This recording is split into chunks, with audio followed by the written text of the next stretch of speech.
Hello, this is PHYS30141 Electromagnetic Radiation video number 3. In this video we will recap some of the ideas which you should already be familiar with from earlier readings on electromagnetism and which you can read more detail about in section number 1 of the accompanying notes. Now we've already seen that an assembly of charges, either discrete charges denoted here as small dots, or a charge density ρ, which may vary over some volume V, is related to the amount of electric field that emanates from that volume through the bounding surface S. And this, of course, is Gauss's law. So if we can relate the amount of electric field passing through a bounding surface to the total amount of charge within that surface. And the differential statement of that is the differential form of Gauss's law, which says that the amount of electric field generated at any point is proportional to the amount of charge at that point, to the charge density. And this is equivalent to that statement we said in a previous video that there can be no creation of field lines without there being an accompanying charge. Now we already know that there is no such thing as magnetic charge, so the magnetic form of Gauss's law is that the integral of the field passing through any surface, if this is the magnetic field, is equal to 0, and the accompanying statement is the divergence of the magnetic field is also equal to 0. Now the other two of Maxwell's equations couple together the magnetic field and the electric field. And on the left we have Faraday's law, and this should really be read from right to left. It states that a time variation of the magnetic field will induce a curl of the electric field, and Ampere's law is similar in that the time variation of the electric field will induce a magnetic field. But as well as that, we can have motion of charges, and a steady motion of charges, which is indicated as this current J, can also induce a magnetic field which circulates around the direction of the flow of the current. On the left, Faraday's law does not have such a term because there is no such thing as a magnetic charge, and therefore there can be no such thing as a magnetic current. So the quantities that we deal with in terms of the measurable things are the charge defined at any particular location, ρ of r, which of course is measured in coulombs per meter cubed, and the current density, which is brought about by the motion of those charges, also defined over a location r, which is measured in amps per square meter. And the other thing we should remember is that the consequence of these charges and currents is the created electric and magnetic fields, and it is E and B which are the things that you can measure. This is important when we think about potentials, as we shall do now.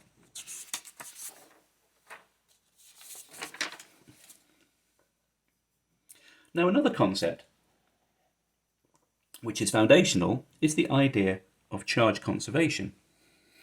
Again, if we think of a volume which contains a certain charge density, if we integrate over that volume V, we can obtain how much charge we have in that volume, Q. So clearly, if the charges are moving due to some current J, then we sum the current which is flowing out of the surface S, which bounds the volume V, so I'm indicating some small section of the surface here, where I'm measuring the amount of current which is passing out of that surface. The sum of all those currents must be equal to the amount of charge which is leaving the volume. And hence, because remember that J contains a time component in it, that the amount of current leaving the volume must of course be relatable to the amount of charge changing within the volume. Okay, so the rate of change of charge within the volume is equal to minus the amount of current coming out of that volume. So because I can count up the charges by doing this integral over the volume V, and I can also apply the divergence theorem where I can relate for any vector field, I can relate the integral of that vector field over the surface to the divergence of the vector field within that volume integrated over the volume, I can now relate this term here to be equal to this term here. Now, this is an integral statement. This is true that there is a relationship between the charge density integrated over a volume and the divergence of the current within that volume, integrated over that volume, but there's no special definition of that volume here, so I can really make this volume any size, so I can turn this statement into a statement which is true at any point, at any infinitesimally small volume. And again, it tells me something about the nature of the rate of change of charge density at any point must be due to the amount of current arriving at that point or leaving at that point. So really, this statement that we've made here is simply a statement of the conservation of charge. And this is known as the continuity equation.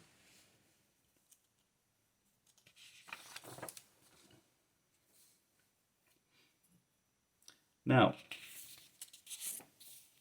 let's think about potentials. We shall start by thinking about the static case. And this is an electric potential, an electrostatic potential, where the statement I'm making is that there is no time variation of the magnetic field. And of course, from Faraday's law, if there is no time variation of the magnetic field, the curl of the electric field is zero. And from the discussion of vector fields that you will have encountered before, this means that we can state the electric field as being due to the gradient of some potential. So our physical statement here is, imagine if I have two places, A and B, and I imagine a journey from A to B along any given path. The change in phi along any of those paths from A to B, which remember there is some vector field of the electric field which is present within this volume, which encompasses points A and point B. If I integrate along the path from A to B, I will always get the same delta phi. This statement and this statement are equivalent. So it does not matter which path I take from A to B, the potential change, phi, is always the same, and that means I can uniquely define a difference in potential between position A and position B. Of course, by convention, we define phi equals 0 to be present at some far distance away, at infinity, and so we can define a unique potential at A if I define the potential at infinity to be equal to 0. And that's our convention that we normally use. Now, because we can define a potential phi in this electrostatic case, I can use Gauss's law, and I can restate Gauss's law, replacing the electric field with the gradient of that potential. This leads us to Poisson's equation, del squared phi equals rho over epsilon 0. And again, we should read this equation right to left. The presence of charge at a location allows me to define a potential.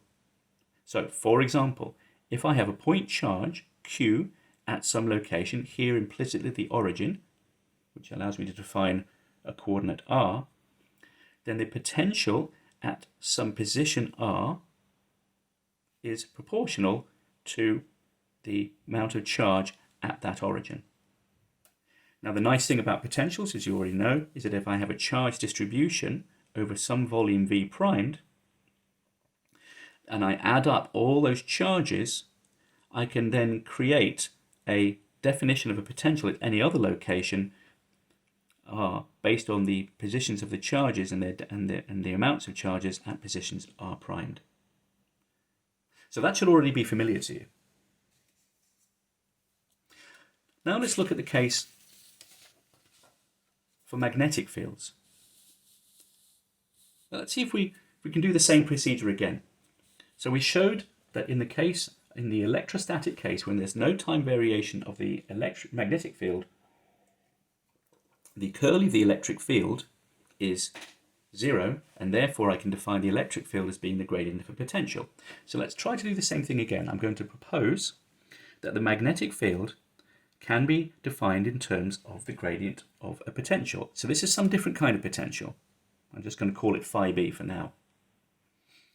However, we know from Maxwell's equations that if I have a static current, so there's still no time variation, J is static here, a static current caused by the steady movement of charges can give rise to a curl of the magnetic field.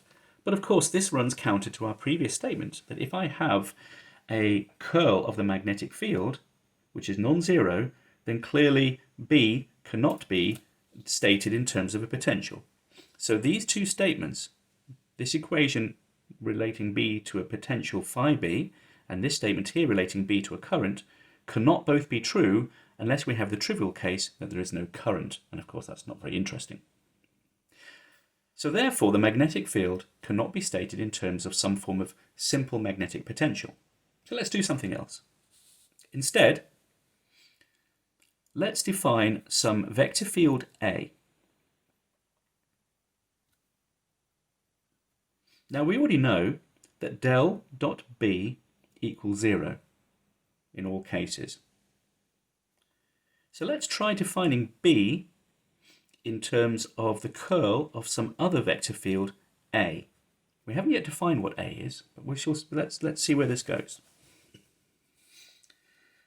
So let's work that through. We simply substitute in and we say that the curl of B, which we see up here later on is going to be proportional to the currents in our magnetostatics case. We simply substitute in and say the curl of B, where B is curl A, so del cross A equals mu naught J. Now we know that as a vector identity, we can relate, and this is going to be true for any vector field A, not just for the special case we see here, we can relate the curl of a vector field A in terms of these other two terms, del dot A minus del squared A. Now, at first glance, this hasn't really helped us. We've replaced one term with two terms. But it will turn out that we're allowed to set this term here to be equal to 0 without making any change to what B is. So let's do that. We'll set that to 0. When we do that, we can replace this term on the left with this term on the right.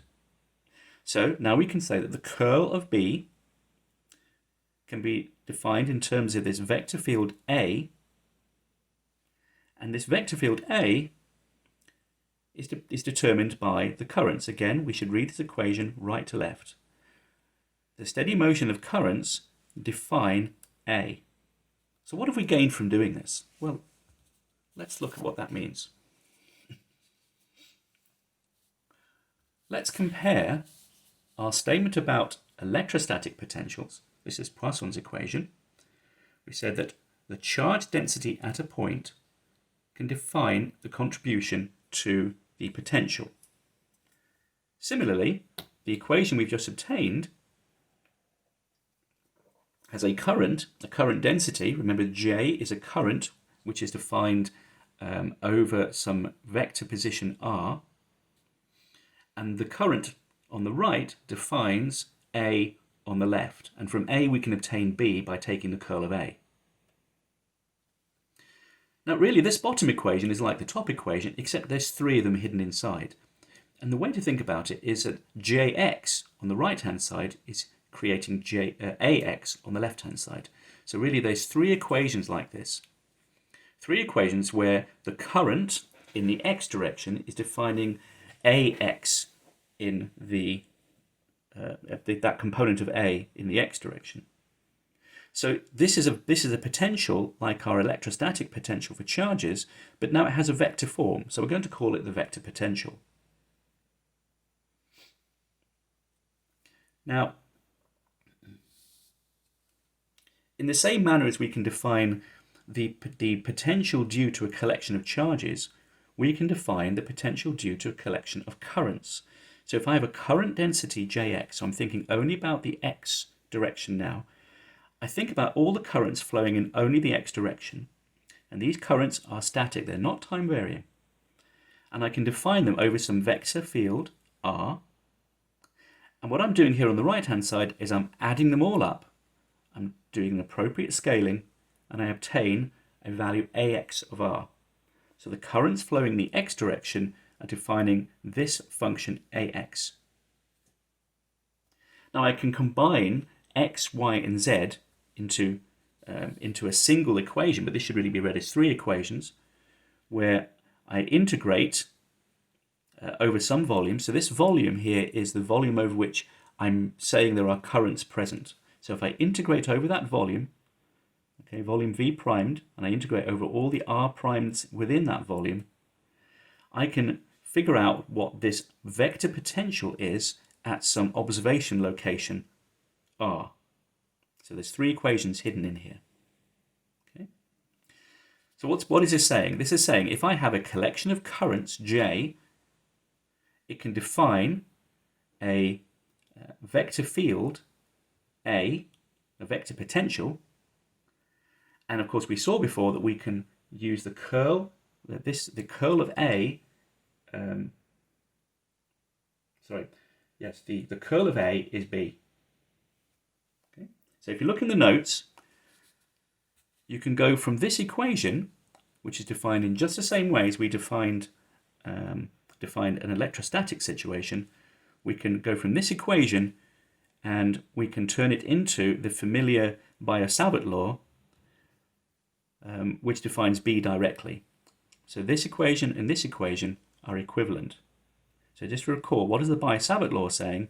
This is saying that any component of current, any little piece of current, when I observe it, it will create a magnetic field which is at right angles to that flow of current.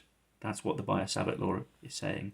And we can go from this equation to this equation in a few lines, which are given in the notes.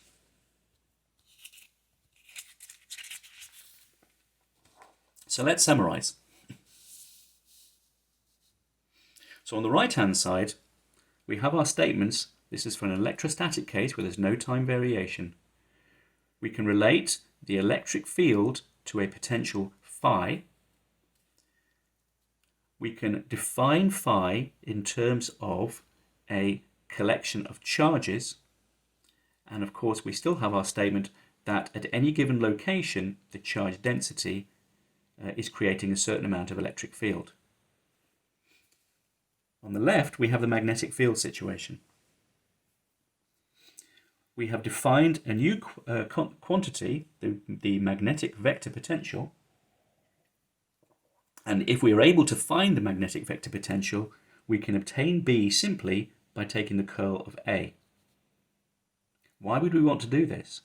It's because it is simpler in many cases to find out what the current is, to generate the magnetic vector potential, and we've seen that Jx defines Ax, Jy defines Ay, and so on. And this more easily lets us define A, from which we can then obtain B. And along the way, we chose a statement which was del.A equals 0. This is called choosing a gauge, and it turns out you can change this value and it won't change B. Remember, B is the measurable quantity, so we should think about defining del.A equals 0 as being equivalent to setting the electrostatic potential phi to be equal to 0 at infinity. It's the same sort of statement. It's a convention which allows us to do calculations more easily. But remember, as we said earlier, the measurable quantities are E and B. So whatever the collections of charges J and charges rho and currents J, our mathematical procedure should not, based on a certain collection of charges, should not change the measurable electric and magnetic fields. The potential is just there to help us do calculations. So that was the static case. Now let's look at the dynamic case. So here's our dynamic case. I'm now allowing there to be a varying magnetic field. Therefore, the curl of E is quite clearly not 0, and therefore I cannot define the electric field in terms of some static potential phi. Remember that phi was defined in terms of a static arrangement of charges. Now it turns out that we can still define B in terms of this new vector potential A. So let's do the same thing again. We'll just blindly substitute that in. So we substitute del cross A into this one of Maxwell's equations. Put del cross A in place of B. And we rearrange, and we can say that the curl of this quantity here, E plus del A by del T, that equals 0. So we've added the time variation of A to the electric field, and the curl of that equals 0. So this quantity looks like it can be expressed in terms of a potential. So let's do that. So we're going to say that this new quantity E plus del A by del T can be expressed in terms of a new potential. This is capital Phi, not small phi, to distinguish it. So this is not our static potential, this is our dynamic potential. So if we rearrange that equation, so E plus del A by del T, we're saying it can be expressed in terms of the gradient of some new dynamic potential. We simply rearrange it, and we say that the electric field can be expressed as the gradient of some dynamic potential, take away this time variation of the magnetic vector potential. Now, just to recap, I can add some function g to both A and phi. So I can add del g, so g is any vector field. I can add that to, so any scalar field, I can add that to my magnetic vector potential A in this way, and I can add the time variation of g to my vector, my potential phi, and it doesn't change E and B again. So this is the same thing that we're doing before. We're applying a Lorentz gauge, as it's called, which allows us to change A and phi arbitrarily without changing E and B.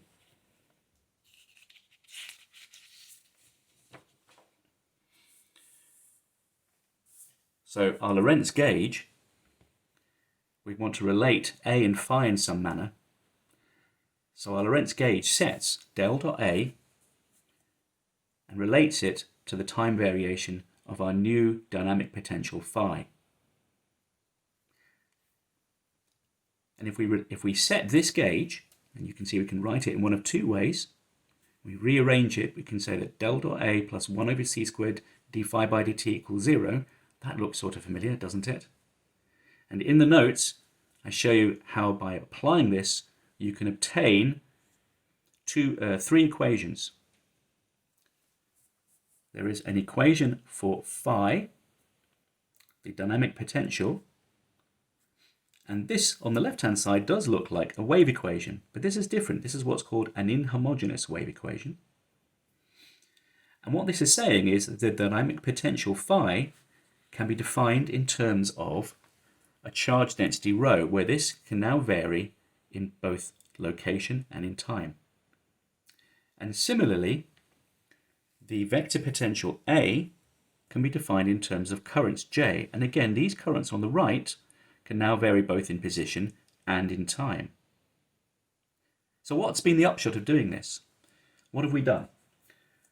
By defining a dynamic potential phi, we can decouple this potential phi at the top from the potential A at the bottom.